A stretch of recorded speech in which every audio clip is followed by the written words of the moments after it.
leave, stay, and the back and forth of the nomadic Fulani movement, how will it be resolved? Well, also the Edo State House of Assembly sealed off. Will this solve the problem of the warring factions? This is Plus Politics, and I'm Maryann Okon.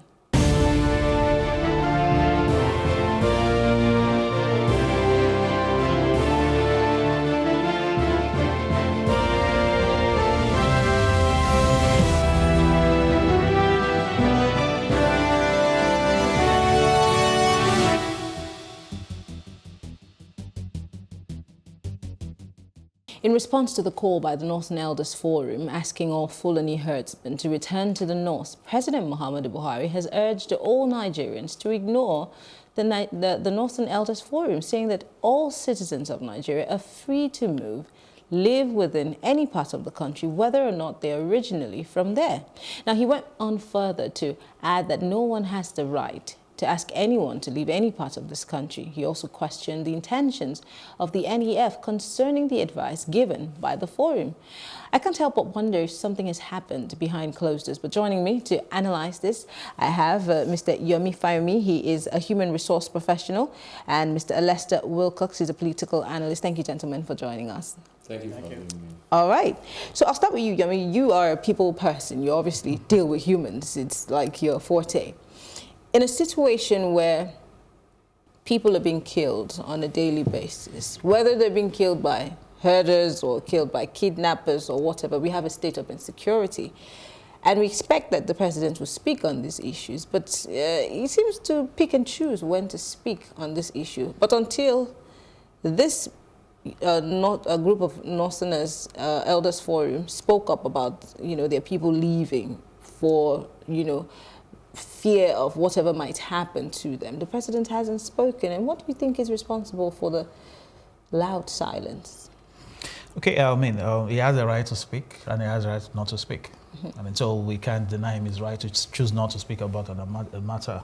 Well, he's the president of the country and he's also the leader. And so what he chooses to speak about becomes very, very important, because there's a sense in which his silence is speaking.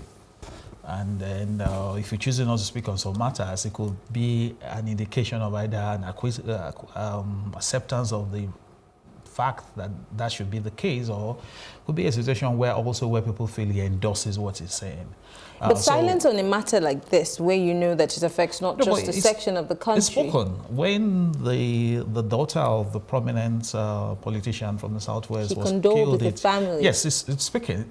Like I said, he has a choice to speak the way he speaks. But the question is, do people know when to speak as a leader against when to speak as just an individual? Just because somebody is in a position of leadership does not mean he understands when it is to speak to people as a statesman. I think one of the challenges we have had as a country is that we have not had leaders who take on that role at that point.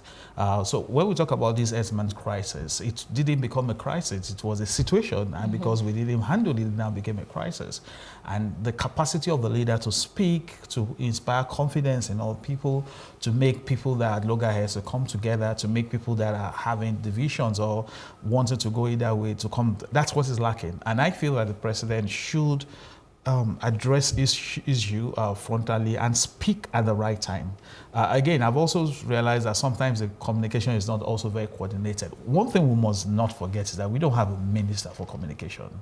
Well, we did at some point, and we still had a communication gap. We have not had if we're talking the current situation, so maybe we don't even have a coherent strategy to coordinate the speaking about it. So when the NEF spoke, somebody must have said, so why doesn't the president respond? I didn't believe he should have been the one to respond in that instance, because I felt... But he does have media aides. Yeah, but in special assistance that has been approved, the number... we don't have anybody that is officially his media head, as it were. It was the carryover from the last regime. And it wasn't as if they were excellent anyway. So I think what is happening is that we don't have a coherent strategy. So we have a problem. One, we don't have a strategy to deal with the problem, but we don't have a strategy to manage the communications. So the president is speaking, people are speaking on SBI, but there is no coherence, there is no strategic response to the issue. I do not expect NEF to speak and the response will come from the president. I expect a more somebody of coordinate responsibility in government to be the one to respond, and if they need to respond. So when there is no strategic communication, you always have the communication going that way, and it's very unfortunate. Again, maybe one of the things to also say is that since we're also expecting ministers to mention and people to be responsible, you know, one problem we have in Nigeria generally is that we feel once somebody is a journalist, he can be someone in charge of information and communication. It's one of the biggest errors. That's a whole kettle of fish for another day. The problem is if you don't have a strategy, it could be an indication that you don't have a professional. Somebody who designs communication strategy doesn't have to be a journalist. It's a different field of specialization, strategic communication design. And that's what is happening, and that's causing all this crisis. Lester, you're a political analyst. Analyze this. I'm an accountant. Yeah. But this is a situation, whether we like it or not. Let's not give it a tag. Nigeria has a security situation. And like he has said, there are lots of people speaking, you know, people who should be speaking, people who shouldn't be speaking, funny guys giving ultimatums to southern governors, you know. And of course, up until the Afenifere issue where somebody hit close to home, we didn't see politicians paying homage to people or asking for peace or reconciliation or calling anything an act of God. So this has happened.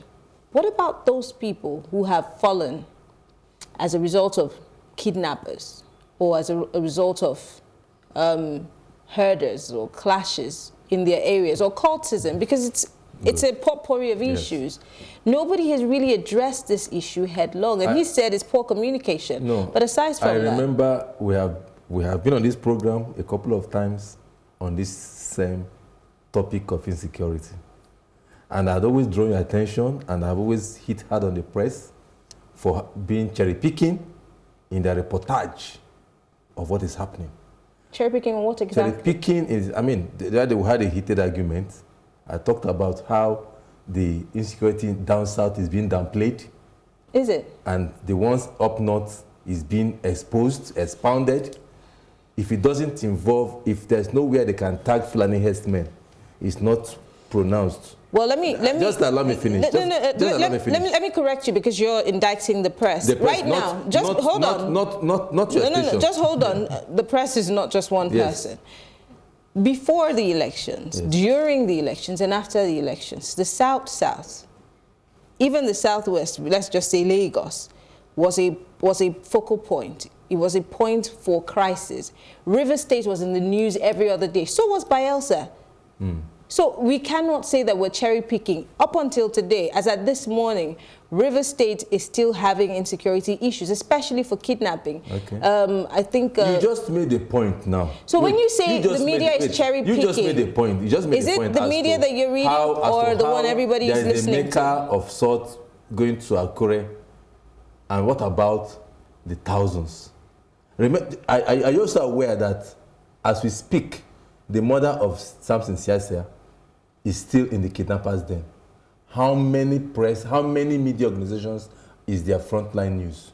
But you see every It was day, all over the media. How many is there in their frontline news? Let's be honest. Lester, it was a headline. But you see all the, but every day, that of Parfashoranti is propounded in the media and everywhere. But meanwhile, Siasia's mother is not being talked about, except a few people that, I mean, a few media organizations. But let's go to the facts of the matter, which we're discussing. Just before we go to that, let's take a look at the president's response to the NEF, and then when we come back, we'll come back to you, Lester. Every country in the world has security challenges. While we have made significant progress in the fight against terrorism, we acknowledge there are also new and emerging challenges of kidnapping and banditry. I assure you and Nigerians that we will not relent in our efforts to secure the country from criminal activities. Those who politicize the isolated instance of insecurity are not patriotic Nigerians. I am confident that this So the president is saying that those who are somewhat picking on this particular issue are not patriotic. Yes, I Where does patriotism come in here? I completely agree with you, because see, what I'm trying to talk about is the fact that there has been so much. Look, most of these insecurities we are seeing today, it's man-made. Sometimes I think it's outright politics, or in order to call a dog a bad name in order to hang it. So Nigeria, we're just rigmaroling and creating more problems for ourselves every day. I'm not exonerating the fact that we have embedded insecurity in the country. It's everywhere, like the President said. Today, under Donald Trump, that is the champion of most Nigerians, under Donald Trump, we've had more shooting, school, office, house, shooting. Let's leave America. Let's talk about what's happening here in Nigeria. America has American problems. Let's talk about Nigeria's problems. Everybody thinks that we're not governed by Donald Trump. What is happening in Nigeria is what our concern. Relative peace in Nigeria. Okay? So every country has their own challenges. How do you respond to them?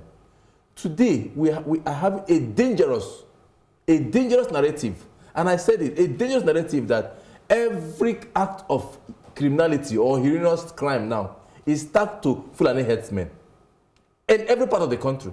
It's happening. If it can only be reported if there are ways to tag it to Fulani herdsmen. And that's why I'm talking about the selective reportage. If you cannot tag it to Fulani herdsmen, it is downplayed. The case of Papa Sharonti, unfortunately, that woman's death has now become a political brouhaha. Now become a political thing, or become a north-south divided issue. And this is why I ask everybody the same question. We have an insecurity problem. Let's not give it a tag. No, yes, and so that is where the problem is. Can I finish asking the question so you can have to react? Can I ask the question so you can answer? Yes. If we have an issue of insecurity, yes, why don't we deal with it before it gets out of hand to the point where we begin to politicize it and give it a tag? No, there will always be criminals in any system. There will always be. No, there's never been a time in the entire world everybody is born again, or in the entire society, even in a family, everybody is born again and there's no crime. There will be criminalities. Now, the ability of the government or the authorities involved to rise up to the occasion of solving the issue, and that calls for collective effort. It is not where you begin to apportion blame or expatiate it or expound it by comments that are unsavory, that are partisan, that are sectional, and begin to create a different line in order to tackle this. I wrote to somebody, I wrote to people, I said, look, when you keep addressing or pointing her in the wrong direction of crime, you are only giving a getaway car to the real criminals, and they'll be emboldened. Okay, I'm coming back to you now, Yomi, because Lester hasn't answered my question. If we have a case of insecurity, so that we do not create that gap or the opportunity which has been created now for these people to give it name tags. I remember at some point, created it. Just hold on, in the Niger Delta, when we had the militancy, every atrocity was committed by militants. We understand that we have a stereotyping problem in this country. Good. But where are our security men? Where are the service chiefs? And of course, the #1 security person in this country is the president. His #1 duty is to protect us and protect our property. And of course, the police is also sworn an oath to protect and serve. But in all of this, it seems like you have said there is some form of disorientation. You know, like you said, we have mixed messages. Why is it so difficult to come together and deal with this issue headlong? Yeah, I think one thing that we need to accept is the fact that consequences make people change. I mean, so we have had all this insecurity situation in the last couple of years, and we had an election, and there was no consequence. I mean, so the presidents that we had ran for office, and there was no consequence. He won the second term. I mean, so it's like, yeah, you've done well, continue doing what you're doing. In the 4 years, practically. And when you say consequence, what exactly do you mean? Consequence. A happens, you get B. If you do A, you get B. So if there was insecurity for 4 years and you're coming back to office to ask for our votes, consequences, oh, we are satisfied with what you are doing, keep doing it. Or consequences, we are not satisfied with what you are doing, you will not continue. And we've done it before. So you have a situation where we have the same service chiefs, practically the structure was the same, and we had the experience in 4 years. We went to election, and the president got re-elected, and I'm not saying it's right or wrong, I'm just saying that you have just reinforced you're doing well, and it keeps the service chiefs intact. So the question you ask yourself is that why should they bother themselves? I mean, because you just told this guy. So are you saying that that inadvertently this is a people or the followership problem? No, and it's not about problem. It's about you don't reinforce what is not working. I mean, we have not made a loud message on the fact that this is not acceptable. There have been times in this country. There was a time in this country when Nigerians said corruption is unacceptable. And they went after a government and they ensured through the ballot box they were able to change that. The point I'm making is that there's no consequence either for the commander-in-chief or the service chiefs. Remember, we have had some of the longest serving logging chiefs in the recent times because we refuse to change them. We refuse to change the ministers. I mean, well, not we refuse here. The president refused to change the minister. So it's a case of you have a situation, there is kidnapping, and there's always been kidnapping. It's not as if it's a recent phenomenon, but it's becoming more heightened. And you have left the same set of people. I mean, you can't, what do you want to change? Now, that's one side of it. There's also the other side of, again, maybe the question of competence. I mean, maybe that's what I'm a human resources professional. I mean, so when things are not working, there are certain things we used to check. Consequence is a big one. Competence is another issue. Do we have people that are competent to confront the issues? I mean, you know, he was talking about the fact that we had situations where people are trying to label, and you also mentioned the label, but part of the competence is to ensure you delabel the labels. I mean, so somebody says, this criminal is a Fulani herdsman. Somebody says, that criminal is a Fulani herdsman. All you need to do is to have a situation where you are arraigning a real herdsman, and we know he's not a Fulani man. And then you start to create an alternative narrative, and people realize, oh, so some of them are not there. But as we speak, how many people, again, talking about consequences, how many people have actually been arraigned and gotten judgment on their case? So there's a competence part of it. Maybe we're dealing with incompetence. And I'm not competent to say an army officer is not competent. So I'm not saying the army chief is not competent, but I'm saying we may be dealing with an incompetence situation. The last point I want to make... You're quite a diplomat with your statements. No, I can't say a professional is not competent when I'm not competent to test it. It will not be professional of me to do that. Of course. The last point I want to say is that motivation. I mean, so you've had situations where soldiers have said things about, oh, we don't have equipment. This is what we discussed yesterday, the welfare of security personnel. And you want somebody to lay down his life, but he sees that the last time his colleague laid down his life, the wife was thrown out of the barracks a couple of weeks after. So what is the motivation? You know the funniest thing? So every time they say, oh, on the road between the Lagos-Benin Expressway, that's one of the things that we have become suddenly heightened in recent times in the Southwest. You know, if you're coming from Shagamu to Ijebu-Ode to Ore, it's all forest reserve or towns. J4, J5, Ajay Bandele, and then you turn off to either you're going to Ondo or you keep going. All of those places, when I was young, I've had people paid to be security guards in those forests. We used to call them Babashogbo when we were young, paid by government to secure all those forests. For a fact, try to show up in that forest and try to fell a tree today or any day. Somebody is going to ask you who gave you permit to fell the tree. Every tree fell there, you needed a permit from government. So how come is it that same forest, and we still have those officials there? Yeah. Check the employment status of Ondo State and Ogun State. The forest guards are one of the people that have huge ministry having guards there. So what happened? What happened today that, I mean, are they equipped enough to be able to withstand the kind of people who are on those highways? That's another question. You see, the problem is this. You see, criminals do not have, when I'm told that there was one story that was all over the social media, somebody was talking about somewhere between Akure and between Osun State, Osun Akure, Aziz, they were kidnapped and taken right into the forest for about 3 hours. I said, look, that story can never be true. Because number one, in the south, we do not have this expanse of land without houses, villages, towns, right in the forest. Because every kilometer you must find a village or something. So it will be absolutely impossible for there to be a camp run by foreigners within the forest of a southwest without the connivance or active participation of the locals. Remember when Senator Adeshilo was kidnapped along the Lagos, along the Shagam Ijebode expressway. She was taken to, she said they couldn't stay in one particular place. They were moving from place to place because at every point where they are hearing a church, they're hearing a town crier somewhere. So everywhere there, so they couldn't stay in a place. And that is how the southeast. Forget about the Delta, where you have water, where they can take people into the mangrove that you may not be able to reach easily. But if you talk about all the landlocked area, it's not too deep.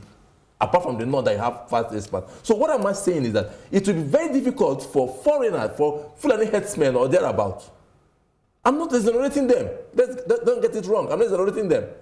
But for you to say that every kidnapping, every assassination done in the southwest or in the south or in the south is by such, and they will operate a camp within your domain where you have forest guards in the south. I know forest guards in the southwest. Do all the way through to Ogbomoso, through that exit or your Ogbomoso exit. You have a lot of well-organized bureaucrats, I mean security bureaucrats, that looks after those areas. So it's a problem. These criminals, they don't stay. They do their business, hit, run, disappear. That's how criminals work. Hit, run, disappear. So we must get to that point.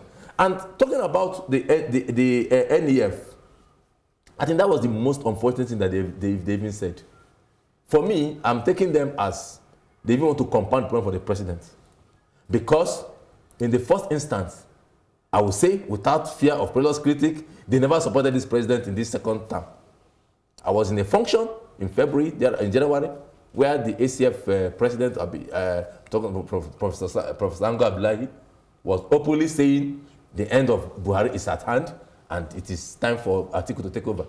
So the NEF, the Northern Elders Forum, they were not really in favor of. So trying to come in at this point to say what they said based on the problem. So you think that they're politicizing? They are politicizing it and trying to expand the problem for the president. Because herdsmen have lived with people. So if there is not a new tag, I think it is the Northern Elders, the Northern Elders Forum that should help. Is the Northern Elders Forum a security? Are they saddled with the responsibility? No, right now, it's not a security matter. Hold on, Alastair. If the Sultan of Sokoto and several other people have said that maybe these people are not Nigerians, I'm wondering, should that not be the job of, number one, the guys who guard our borders, the guys who are Interpol, and then, of course, the police and soldiers? Should that be the job of the Northern Elders? I'm coming. I see, I have always And this is why I keep asking the first question. If we have an issue of insecurity, why not tackle it from that perspective? I have always said something, and which my brother also emphasized on. I will not diminish the work. I will never come on stage or anywhere to diminish the work, the sacrifices, and the hard work our security services are doing in this country. I will never diminish it. Be it no matter how incompetent, how bad the police is. If you are traveling on the expressway and you go 50 kilometers, don't see a police post, I'm sure you are worried. But if you see one, you have some element of confidence. So I will not diminish their work. Yes, they may not have performed to our expectation. You cannot catch all the criminals in one day. If you put every policeman, join all the security forces we have in the country, if you put them side by side each other on the expressway, they cannot cover the country. They cannot even cover half of the country. Okay, so Alastair. The work is not as if they are folding their hands. We need to wrap this up. They are not folding their hands. They are working, but yet they need to do far more than they are doing. We must encourage them to do better. All right. Lastly, what do you think the presidency needs to do other than just these addresses and these statements? Because people are looking for action and not words.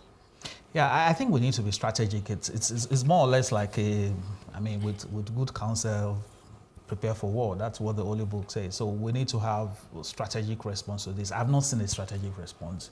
I think we need a real Marshall Act, a Marshall Plan to deal with this issue. We're not dealing with a small issue. I mean, people now, these days, if they want to go by road out from one town to the other, there's a lot of fear in the air. So it's not something, so we need a Marshall Plan and then a lot of attempts to change the narrative. So we have a security problem that we have now put an identity problem on. I mean, if you don't deal with both simultaneously, you will realize that you start to cause enmity. And you know, people say NEF should speak. Hasn't that happened already? So that's why you need to do with both at the same time. And that is why NEF had to speak. Immediately you started to have the identity labeling of this act, then the people who came from that ethnic group feel it's their responsibility to talk about it, because if there is a reprisal attack, and that's the basis for what they said, if there's a reprisal attack, anybody could be attacked from the ethnic group. So we got work to do to deal with the security problem, which is professional, technical, military, police, and all of that happening. But you also got work to manage the information software that is around it, in the sense that you are trying to ensure that you are taking out the identity part of it, you are exposing the criminals, and people are realizing this identity is not tied to it. You are also ensuring you are giving your people confidence to give you information on what is happening in their area. Because if people feel that those guys are those strong and they see them in their neighborhood, they're going to keep quiet, because they feel that if I report to government, what if government doesn't really care about it at the end of the day? So we need to do all of that together. The last point I want to make is that we need to get the local government involved. We're wasting our time talking to Mr. President to secure funds. We can't even go into that conversation because there are no local governments. Those guys know every That is the problem. But we don't have local governments. But we have state governments. No, in fact, we have local government. There are 3 tiers of government in this country. Every month we give money to those local governments. The question is, if we don't empower them, they don't. And each of them collect security vote. What do they do with it? The issue is empowering them. But I want to say thank you to you, Yomi Fayemi, and of course, Alastair Wilcox. But they're not going anywhere. We'll take a short break, and when we return, we'll be moving to Edo State House of Assembly, of course, and the threats they face from the House of Representatives. Stay with us.